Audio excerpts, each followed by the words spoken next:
Howdy, everybody. Let's get seated.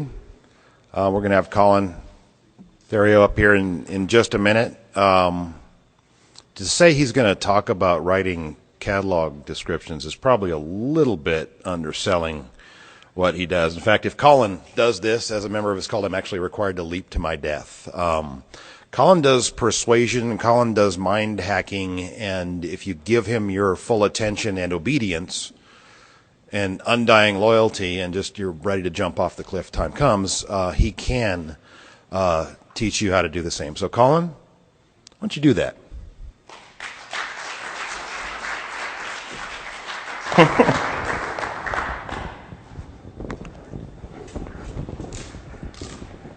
Hi, everybody. You guys having fun? It's a good event? Excellent. So this is the title of my talk, How to Trick People into Giving You Their Money and Make Them Happy About It. Is everybody interested in learning that? Super. Okay, so who am I? Dan told you a little bit about who I am. My name is Colin Theriault. It's a little bit of a difficult name. I got an Irish first name and a Cajun last name. It's kind of a unique combination, but it rhymes with Stalin stereo, not stolen throat or any other weird thing, but it's a handy way to remember how to pronounce it. This is a list of the things that I have done in my marketing career. I used to do primarily copywriting, and then I shifted into doing critiques, and then I shifted into doing consulting and speaking, and now I mostly do teaching and mentoring for the stuff that I used to do earlier. As Dan mentioned, I have my own cult. It's called the Cult of Copy.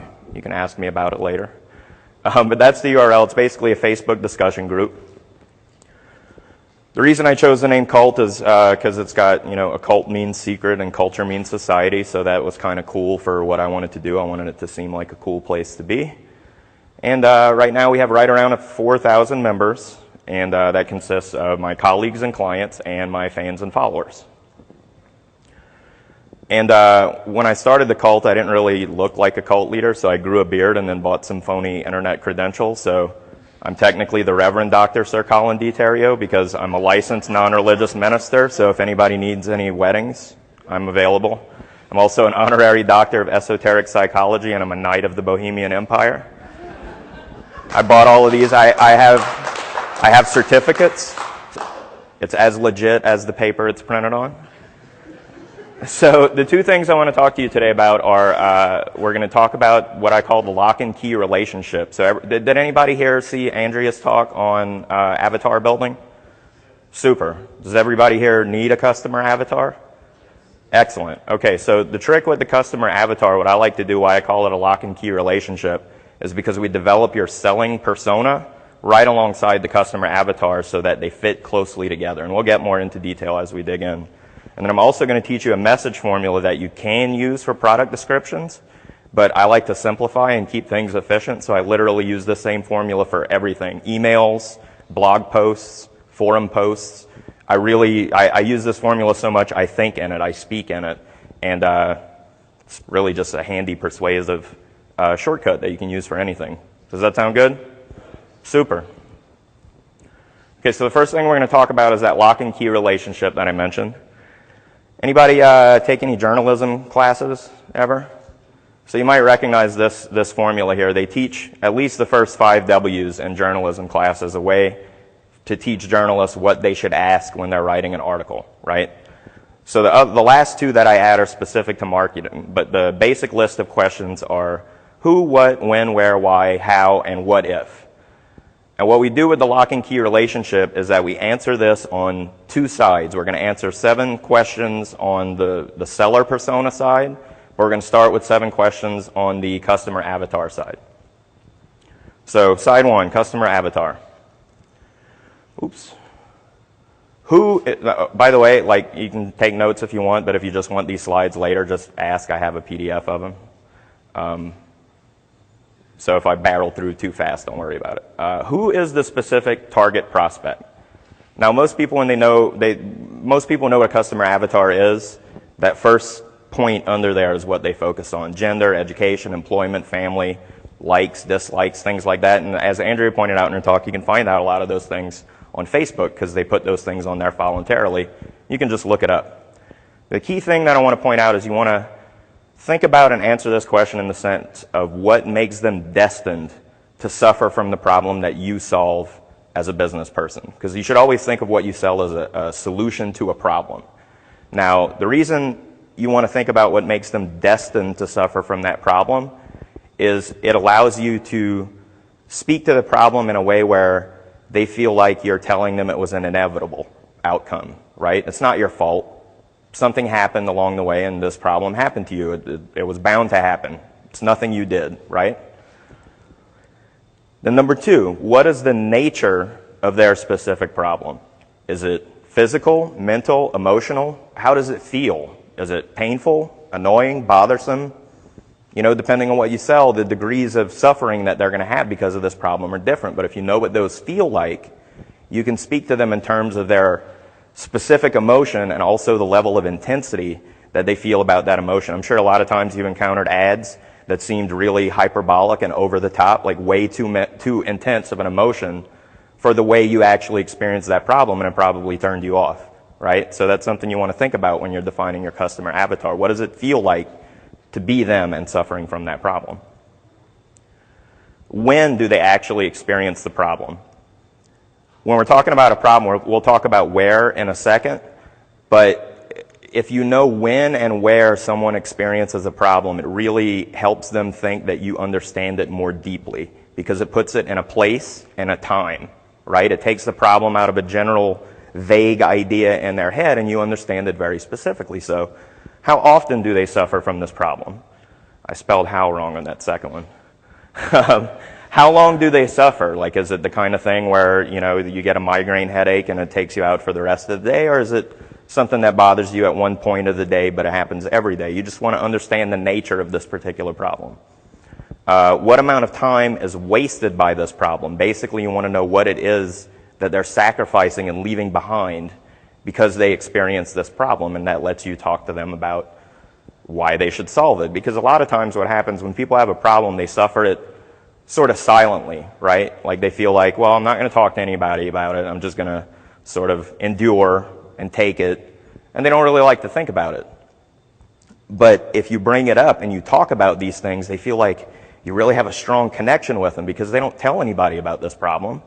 Of course, most people's problems, the way they experience them, are very universal, but they feel like it's personal. So when you talk to them in this way, it feels like you have a personal connection.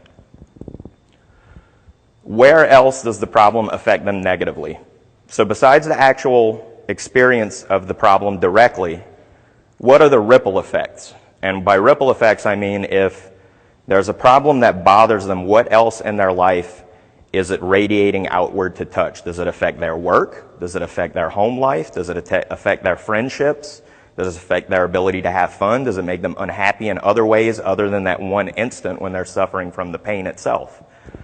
And then the dominoes are when you talk about the chain reaction of, okay, well, I have this problem in this one way, and that leads to this other problem, and that leads to this other problem. And if you think about these things just for a little while, you can really see how you can turn even the most minor problem into a huge deal, and you can attribute every bad thing in a person's life to this one little problem that they could fix if they just solve it. Let's see. I went backwards, sorry. Why can't they solve the problem themselves? So we talked before about how when you think about why they're destined to have that problem, you're letting them off the hook, right? You're giving them an out. So you're asking them, how has this never been their fault? What's led to it? Is it something they inherited? Is it something that's a cause of their environment? Is it something, did the government cause it? Did Google do it? Is it PayPal's fault? Damn Obama, there's plenty of things you can blame it on, so you can take the blame off of the customer, which is good for them because it lets them acknowledge the problem without guilt. So that makes them more likely to listen to you, because if you point the finger at someone, they start feeling bad for themselves, and your voice gets smaller and smaller because they're running that track in their mind about like, oh, I did this to myself. And you don't want them to feel that way. You want them to keep listening to you. And what you want to point out is, why does this happen to them versus other people? And this is a big one because most people feel like the world is fair for everyone else except for them. And if you can amplify that, it'll make them feel like you really understand what it's like to be them, right? Like other people don't have this problem, or if they have that problem and they try to solve it, the solution will just come to them naturally. But if I tried it, it won't work, right? Like they get this doom and gloom sort of attitude about it. So if you explicitly think of it and you write these things down, it'll give you a lot more material to work with when you write your copy, whatever that may be.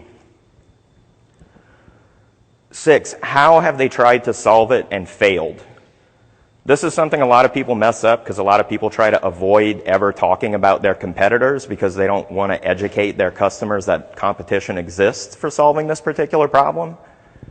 But if you can talk about your competitors in a way where you know what their flaws are, you can sort of talk about why people have failed when trying to solve this problem just in a vague way, but then when they go to investigate the alternatives, they'll see that those products have those flaws and they won't seem as appealing as your own product. So that's why that one's important. So what have they tried on their own? Maybe they've tried the do-it-yourself route. You're going to want to be well-versed with that and the problems inherent in trying to solve the problem yourself. What competing solutions have failed? Meaning if they've tried like the top 5 things on the market and none of those solve the problem, you want to know why. You want to know what the main reasons those solutions fail are. And then what are they afraid to try? Meaning most of the time, like I said, people think everyone else is lucky and they're just the unlucky one. So even if they know of a solution that might have worked for someone else, they might be thinking in their head, oh, that's just not going to work for me for a variety of excuses. But you want to familiarize yourself with those excuses and validate that, yes, that is absolutely true. This will not work for you, so you should try my thing instead. Now, what if they could solve it? This is where you're starting to get into their head and get them to imagine what it's like in the future, right? When this problem is solved, what's it going to be like for you not to have that problem anymore? Reverse those ripple effects where it touches their work and their home life and their family and their friends. Reverse those dominoes, so that terrible chain of events that led to their life to collapse around them because of that one little problem, bring it all the way back to the beginning. Understand what it would be like to reverse that. So before we go into the selling persona side, does everybody follow so far? Okay, so the idea with answering these questions is really to give you a lot of background info, because personally I find it easy to load up my head with who I'm going to write to. And most of you guys are going to be writing as yourself, but as a freelancer, I pretend to be a lot of different people. So I have to really think about this upcoming persona side, because I have to be pretending to be them effectively. But think of this as raw materials, right? Building blocks. This is just something you answer as a questionnaire, you fill it out, you have your answers in front of you. So when you sit down, just review it, and it sort of puts you on point, right? You understand who you're talking to, what it feels like to be them. You're familiar with it. The same way, if you were a therapist, you would skim through the guy's case file before you sit down to talk to him. So you understand where he's coming from, and you can sympathize, and it puts you in the zone. So the selling persona, and one thing I wanted to point out, Andrea talked about the difference between the word avatar and persona. And I like avatar for customer, but persona, I like to think of the seller as a persona. Is everybody, I don't think anybody's familiar with the origin of the word persona. Do you know those, like the comedy and drama masks that are like a symbol of theater, the happy mask and the sad mask? Those are actually called persona. It's a Roman word. And in the ancient Roman theater, when they were so far away from the crowd, they would wear these masks with exaggerated emotions on them. And inside the mask was a little megaphone that would project their voice out, because the audience far away couldn't see the emotions on their face and couldn't hear them. So that's a good way to think of your selling persona. You're not necessarily making up a fake character, but you're drawing out and exaggerating certain things that are going to resonate with your audience so that they can see you and connect with you from far away, right? We're taking things that actually exist and we're going to amplify them. So number one, who are you to have solved this problem? Before we get into it, the thing to note is that I said this was a lock and key relationship, so you're going to notice that a lot of these questions on the persona side are actually just the flip side of the questions that we asked on the customer avatar side, and that's by design.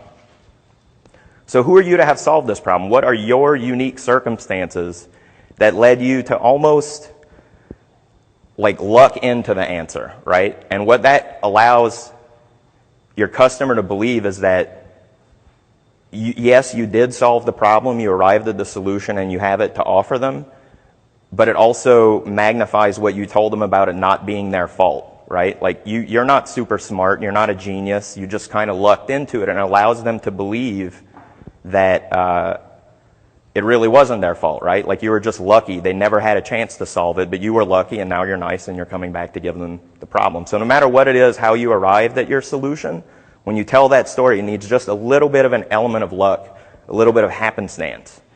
And in reality, like it already has that. You just need to figure out what it is and make that part of the story so that you're not patting yourself on the back and fluffing yourself up as a super genius. You want to make it a little bit of like, I kind of lucked into this, but it does work. Yeah, I think I went into all of that. So, number 2, what is the nature of your solution? So, what's the physical nature of it? Is it an object? Is it a training? And I mean, obviously this seems like it might be, stupid and obvious, and why would you write this down? But again, it's just meant to put it all in one place so you can actually, when I write these, I'll put 2 columns on a sheet of paper and I'll answer the questions side by side so that you can see how these things connect, right? Because we talked about on the customer side, how do they experience that problem? What does it feel like? How intense is it? What does it look like in their life? And then when you talk about the nature of your solution, in your head it shows you where that object is going to be in their life when it's helping them. What exactly does it do for the prospect? What is the result that it's going to get them? Number 3, when can they solve the problem once they get your solution? So again, we talked about the time element of how they suffered the problem. How intense is it? How long does it last? How frequently? Now you want to counter that with the way your solution works. Is it instant relief? Does it take a while? Is it going to require additional effort from them? Are the results lasting or temporary? One thing I noticed when Dan and Leslie were talking about what they do from stage, you notice they always tell you that this will need work. It's not a business in a box. You're going to have to be required to do some things. They also tell you you have to keep doing them continuously to get these long-term results. It's an ongoing process. When you tell people those things, it's almost like you are tempering their expectations, but in a way that makes them think you're being very honest and trustworthy, because they think if you're some sort of huckster, you're like, oh, you just push the button and it works. Money flies out of the machine and it's going to be great. You're never going to have a headache again, and you're going to be skinny and sexy for the rest of your life. Number 4, where else can they apply this solution? So for a lot of the things you sell, I'm sure there are benefits beyond just that key core problem you're going to solve. There's almost nothing you can think of that doesn't have some application beyond the primary. When you see this a lot in like kitchen gizmos that they sell via infomercial, the famous one is, it slices, it dices, it juliennes, it really was meant to only do one thing, but they say, okay, well, if it does that one thing, what else can it do? Just so you can give it a little bit more utility. And you don't necessarily have to make this a main feature, but it's important to think about it because it might be just that little bit more of a selling point to push people off the fence if it can do more than one thing. And again, think of those ripples and dominoes that you wrote down for the prospect's suffering, and think about how your product can impact that at each step of the way, right? Will it affect all of the ripples? Will it affect the chain of dominoes? How will it do it specifically? How will it reverse those things? Number 5, why is your solution the best one available? Again, it's a big mistake that people make to not acknowledge the existence of competition. So you want to know and you want to tell people, what is it that makes your product stand out among the competitors? Why is it unique? Why does yours exist? You should never have a product that is just a me too. Well, that other guy made one and it works and it's great, so I made one too because I want some of that money. Your customers aren't going to give a crap about that. But if you have a unique twist to put on top of that, it's going to make your product stand out in a way that no other product is going to have that one unique feature about it. And one of the things that I do a lot, I mostly work with experts who create their own solutions. And if you are in a position to do that, it's a really cheap and easy USP because everybody is unique. So if it's your particular take on solving that problem, no competitor's product is going to be your solution. Only your solution is your solution. And you also want to know how it's not only better, but you want to think about why it's the only sensible option for them. So again, that you really want to be familiar with all of your competitors' products and what it is that makes them not quite as good as yours. So why does yours stand out? Why would they buy yours instead of anybody else's? It could be price, it could be additional features, it could be the fact that you have credentials the competitor doesn't have, anything really. It could be because yours is red and the other one is black, and maybe people like color. Who knows? It can be anything, literally anything that is unique about your product. You never know why that factor might influence someone to buy, but it does. How does your solution work? How does it function? What is required to make it work? Is it the kind of thing where you just open up the box and it works? Or are they going to need additional equipment? Are they going to need additional effort? Maybe even special knowledge to understand how to use it? And also, how do they get it and use it? That's something a lot of people don't talk about is, okay, I'm going to take your money, but what happens after that, right? If you're explicit, it really sets up an expectation and makes them more satisfied when they get it. So they say, well, if you give me your payment, in 5 days, a box is going to arrive on your doorstep. You're going to open the box. Inside the box is going to be some wrapping. You open the wrapping, you take it out. That's going to be your device. It's going to have a little pull tab that you pull out so you can open the battery compartment. Any silly thing like that. But when that comes true, they can't help but feel how honest and forthright and open you were about it, even though you're just describing exactly, literally what would happen. So you want to know what that's like. You want to know what happens after people buy your product, and you want to tell them what it's going to be like. You're going to get this, and you're going to turn it on. You're going to plug it in. You're going to, if it's a blender, you're going to put your fruits in the blender. You're going to make your smoothie. And you're going to drink it, and it's going to taste delicious. You just want to describe it end to end from the time they give you the money to the time that they're using it and getting the benefit from your product. Then number 7, what if they decline your offer? How does the problem get worse? Now, a lot of people don't like to use fear and negativity and doom and gloom when they sell things. And you don't necessarily have to say, oh, well, if you don't buy this, things are going to get 100% worse, and it's going to, your wife's going to leave you, your dog's going to run away, and your kids are going to hate you, and you're going to lose your job, and you're going to end up living in a van down by the river. You don't have to exaggerate it to that point, but most of the time, like we said, people are suffering from this problem by themselves. And if you agitate it, you remind them about it, you bring it to the forefront, all you have to say is, if you don't get this today, it's going to continue, right? Because you've already amplified the current state of suffering that they're in, and hopefully you've made it harder to ignore than it used to be before they encountered you. So if you're not a fan of pushing people very hard with those negative emotions, all you have to do is say, things are going to stay the same. Is that what you want? Probably not. So you tell them that they're going to stagnate in frustration. And then the stuff that you use for where and when they suffer from the problem on the prospect side, think about those. Use those to paint a vivid picture of future pain and suffering, no matter what it is, right? You're going to continue buying cheap blenders that break and don't make delicious smoothies, and whatever the case may be, whatever you happen to sell, think about what it's like to continue with that problem, amplified by the fact that they turned you down. And it's especially effective if you have some sort of teeth in your offer. If you don't buy today, this bonus is going to go away, or the price is going to go up, or we're going to run out, there's only so many slots. Whatever kind of limitation you can put on it makes it have teeth. And this is the way you intensify it and make it to where they literally can't wait. They have to get it now. They have to make a decision.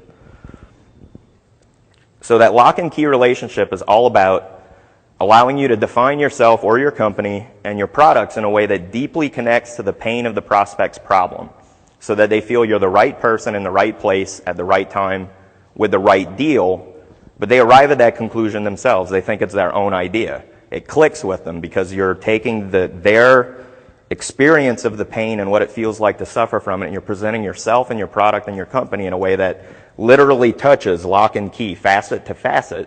And that's why that mirror relationship, asking the flip side of each question, is important. And I think a lot of people get caught up in the identity part of the customer avatar and your selling persona. And really, it's not about that. It's just about presenting your stuff in a way where it connects to what matters to them, and what matters to them are the things that we covered, their points of pain. And that's why we cover the prospect first, and then you define yourself in a way that matches where they are. Does that make sense to everybody? Do you have any questions? This is like the midpoint of what we're going to talk about. No? Okay, super. We'll just barrel through. Now we're going to talk about the message formula that I use. I call it the Viking Velociraptor formula because all the words in it start with V. So this is the basic pattern, and we're going to go into each of these in detail. And again, this particular talk is geared towards using this to do product descriptions. But again, I literally use this formula for everything. I've used it 3 times at least in this talk. So, keep that in your mind and see if you can figure out where I did it. I can't help it. I just talk in this pattern because it's just an effective way to communicate. So step 1 is to verify something they see. It can be something they observe, something they encounter, doesn't matter what it is. It could be, hey, did you see the football game last night? Maybe they did. Then you validate how they feel about what they saw. You confirm their response.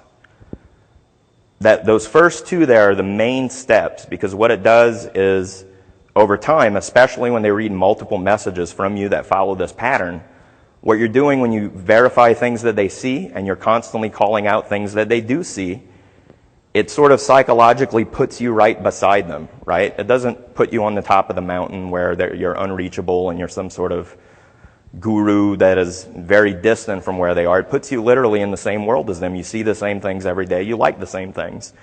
And then when you validate the way they feel about it, it puts you on the inside, right? It makes the wall between you and them, basically their skin, their skull, between the outside of their brain and the inside, dissolve. And what happens is a very sneaky psychological stuff, but what happens over time, if I keep showing you that we live in the same environment and we react to those things in the same way, you eventually start turning off your internal skeptic and accepting my opinion as your own. Because you say, well, if I had all the details, I agree with this guy all the time about everything else, so I should agree with him about everything. They stop being critical about it. And this is why you get rabid fans of various 24-hour news networks, or talk radio is another one where they do this constantly. They're constantly saying, hey, did you see this thing that happened yesterday? Here's how you should feel about it. And they do it over and over and over again, and people just turn off their opinion-making mechanism and just give it to you, which is a great place to be in. As a cult leader, I wholeheartedly support that. Number 3 is the vantage, and you use this standpoint where you've basically activated their senses, so what they see and what they hear out in the real world, and then you've activated their internal response.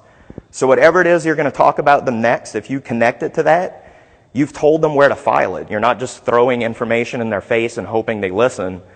You've turned on their brain so they're paying attention, because you started out by talking about something that they not necessarily care about in a positive way, but you've engaged their sense mechanisms and their response mechanisms. So now their brain is fully activated, and whatever you tell them is going to be filed in a deeper place.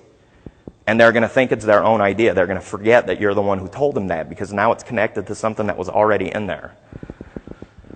Does that sound weird? Did I explain that okay? Do you get what I'm saying?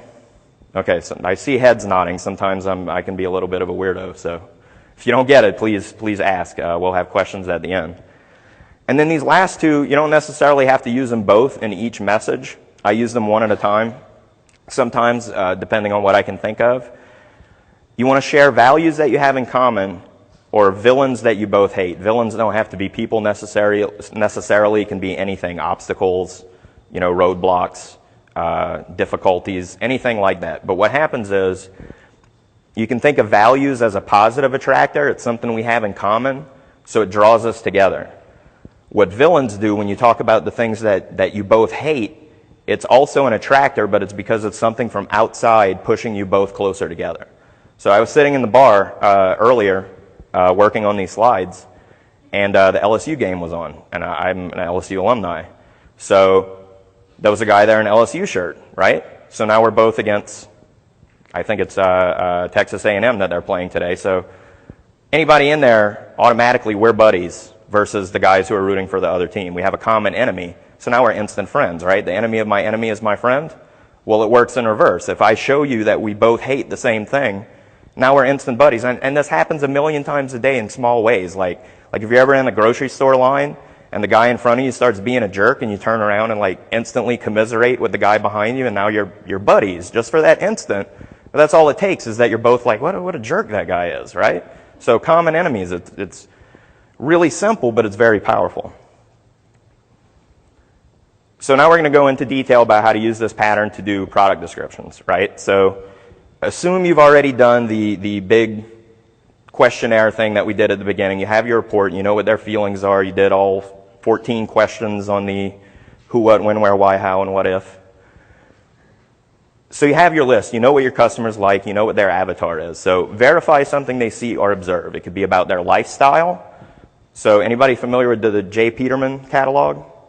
They sell kind of preppy clothes, but the way they sell it is through product descriptions that are all about lifestyle, right? It's all about being kind of on the East Coast, sort of upper crust, riding around on a yacht, being on the beach kind of thing. They're all that sort of descriptions. That's the lifestyle that they talk about in their products. So even though they might sell the same khaki pants that you can buy at Old Navy that they sell at young people, it's just a whole different mindset because they're selling it to a particular lifestyle. So if you have a lifestyle brand, what are some of the things that you can verify that they see or observe? You know, they're going to the beach, they're riding in a nice car, they have a nice house, they live in a good neighborhood. These are all things you can reference, right? You can also talk about problems. You know, maybe you've heard that SEO is dead. That would be an example for you guys, right? Like that's a problem you encounter in your world, and now you're like, yeah, I have heard that. In fact, 15 people on the stage at this event have said that exact thing to me. You can talk about competition, right? Like, maybe you've bought other blenders to make smoothies. I just picked that one at random, by the way. I tend to do that. I come up with some, one time I used toe fungus, and I talked for a whole talk. There's a video of me talking about toe fungus for some reason. But it can be anything, right? So you talk about the competition. Hey, I'm sure you've seen other blenders that break after just a few months of use because you put too much ice in them, and they're not really made to make margaritas as much as you want to drink margaritas, or, you know, whatever the case is. And then buzzwords. So whatever is happening that's hot in your market, that's something that they've seen, that's something that they've heard about, something they've recognized. Or even pop culture, current events, anything that's hot and happening. It doesn't have to actually be related to your field. It can be things just happening out in the world. Of course they've seen those things. Of course they hear news stories or know what little internet memes are passing around. But by bringing those up as something that they've seen, it allows you to bring your material into their everyday existence in a way that it wouldn't if it was just a regular ad. Everybody follow so far? Okay. Then you validate their internal response to it. Negative emotions tend to be a lot stronger than positive emotions just because they're more intense. If you show people that you have a very strong negative emotion in common, that'll draw you closer together than a positive one. So I mentioned values and villains. Values do draw you together if you have values in common, but nothing will do it more than a negative emotion, envy, pain, anger. What makes you mad, what you won't stand for in your industry, what you hate about other people selling the same thing that you sell, what you hate about whoever's causing the problem that your audience suffers from. Again, Google, PayPal, Obama, whatever it is. Those negative emotions are what draw you together. But positive ones work too. Pleasure, aspiration. Maybe you don't necessarily want to have a negative brand, but you talk about their response to these things, these emotions, these internal responses. It could even be confusion or bafflement, right? Like infomercials frequently start with that, where they're either trying to do whatever thing it is the product does by hand, and it's even gotten to be a joke on the internet where they'll do video clips of, you know, the guy spilling his food all over his lap, so he needs the TV tray, or just ridiculous things that people failing in an absurd way at something that should be normal. Like trying to put his shoe on and he falls over. Like, who does that? You know, no one fails to that degree, but that's what they're trying to do, is show you, you know, hey, if you struggled to do this, and they do it in an exaggerated way because they only have a few seconds, you can take your time a little bit on your own website, but that's what they're doing. It's the same idea. So 3, you want to use this as a vantage to present your information, right? Your product, your features. Everybody knows the difference between features and benefits.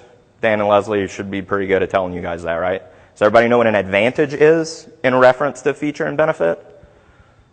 No, it doesn't look like it. So a feature is a physical attribute of the product. The benefit is the result that you get out of that feature being there. An advantage would be, why is your product better because it has that feature and benefit pairing that maybe another product doesn't? old example now. I need to find a new one that's better.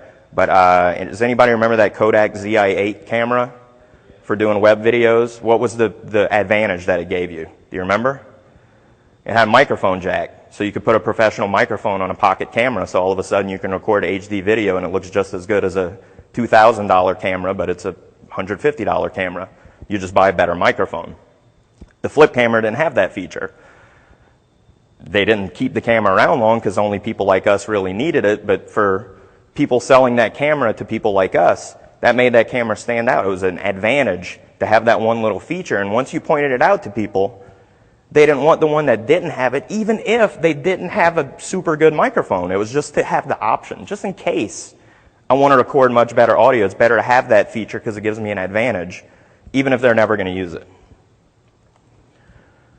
4, you want to share the values that you have in common. So again, reference that questionnaire that we did at the beginning, their wants, their hopes. What this is about, values are about the future. What matters to you? What do you want to spend more time doing rather than dealing with this problem? Do you want more time with your family? Do you want less time working? Do you want more money? Whatever it is, their hopes and dreams for the future are the values that you want to focus on. What matters to them? Why are they doing what they're doing? And number 5, you want to decry villains that you both stand against. So again, reference the questionnaire that you did. There's tons of, do you see what I mean? How there's tons of great material if you just answer those questions and you're stuck for something to think of.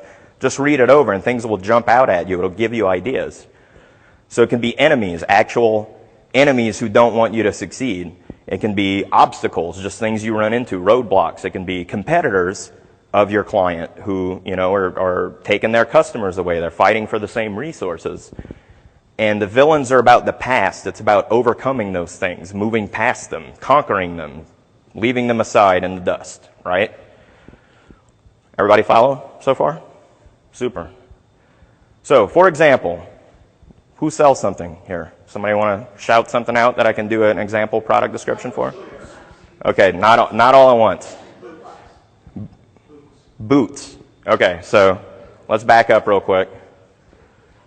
Okay, so what angle would you think that, just pick one, doesn't matter. Lifestyle. Okay, what kind of boots are they? Police boots. Okay, so you walk around in those boots all day, every day, right? That's your lifestyle. You're wearing them constantly, and you don't want to be thinking about whether your feet hurt if you got to run down a perp. I watch Cops a lot. I know they call them perps.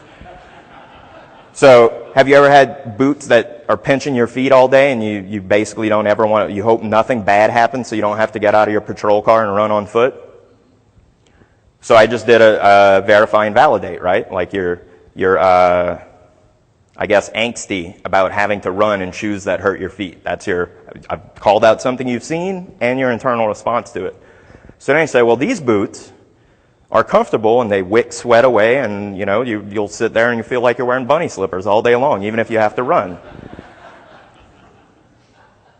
And I know that matters to you because if you work long hours and you have these shoes on your feet and it might have to work a double shift and you won't get to go home and change, it's important to you that your feet are comfortable.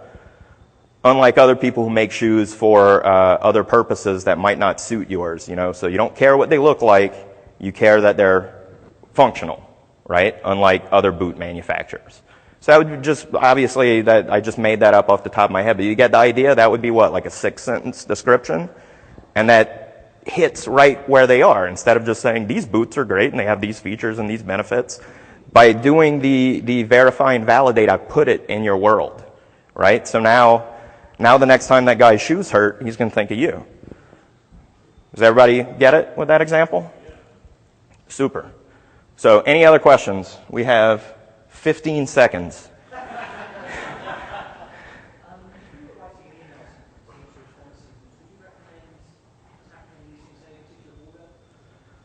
I would put each one, I would follow the whole pattern in each message and come up with a sequence that sort of escalates.